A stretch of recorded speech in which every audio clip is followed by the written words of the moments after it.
Hello bachcho, let's read this question. The question says, pair of figures 1, 2, 3 represent the situation when two atoms A and B in close vicinity to each other.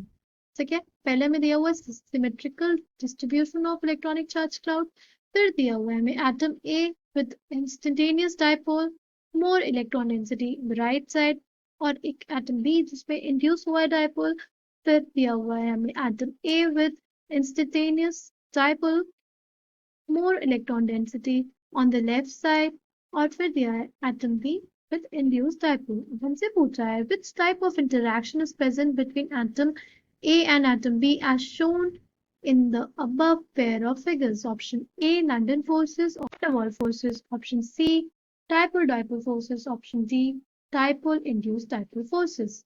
See, the key concept for this question is van der Waals forces.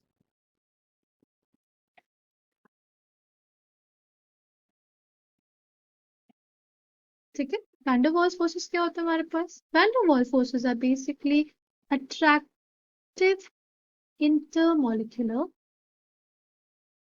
forces.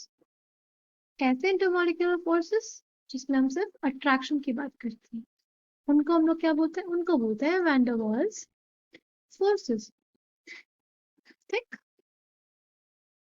ना, जो हमारे पास van der Waals forces होते हैं, ये हमारे पास broadly classified हम लोग कर सकते हैं तीन कैटेगरीज में.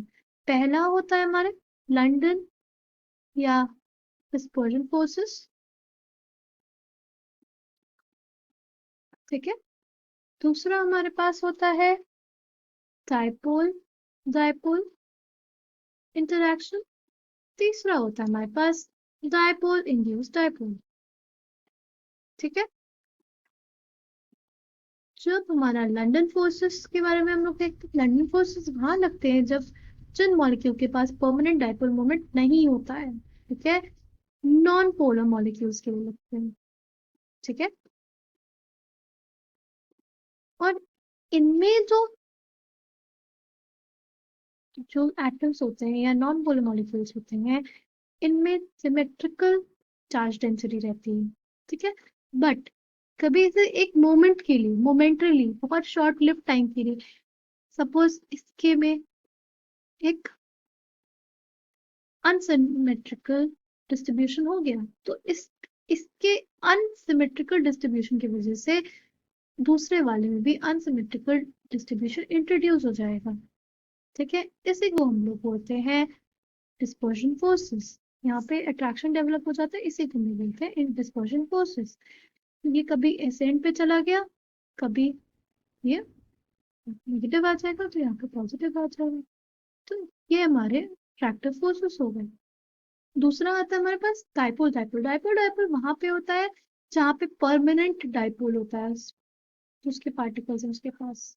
तो क्या, उसका एग्जांपल ले लो, ऐसे HCl का मॉलिक्यूल है हमारे पास, ये है H, ये Cl. इसके ऊपर क्या है? पार्शियल नेगेटिव चार्ज, क्योंकि ये हमारा इलेक्ट्रोनेगेटिव होता है हाइड्रोजन से.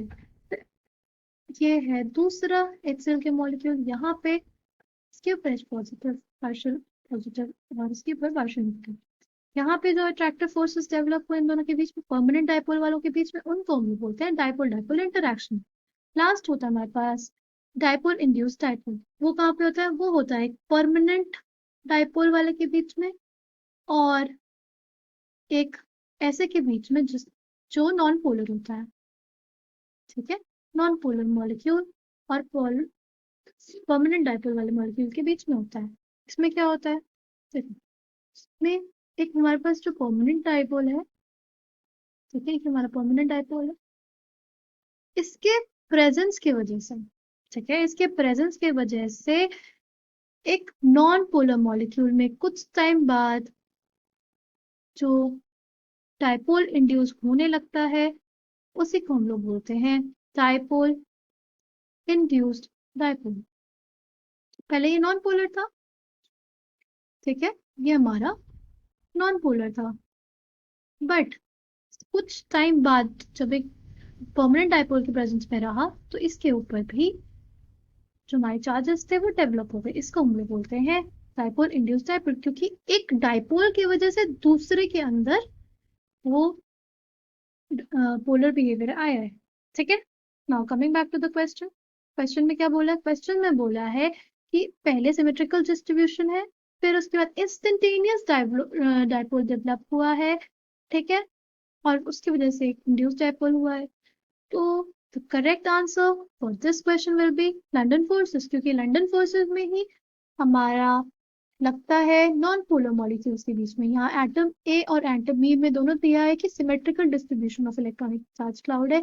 इस वजह से हमारा करेक्ट ऑप्शन हो जा रहा है लंदन फोर्सेस, क्योंकि वही लगता है हमारे नॉन पोलर मॉलिक्यूल्स में।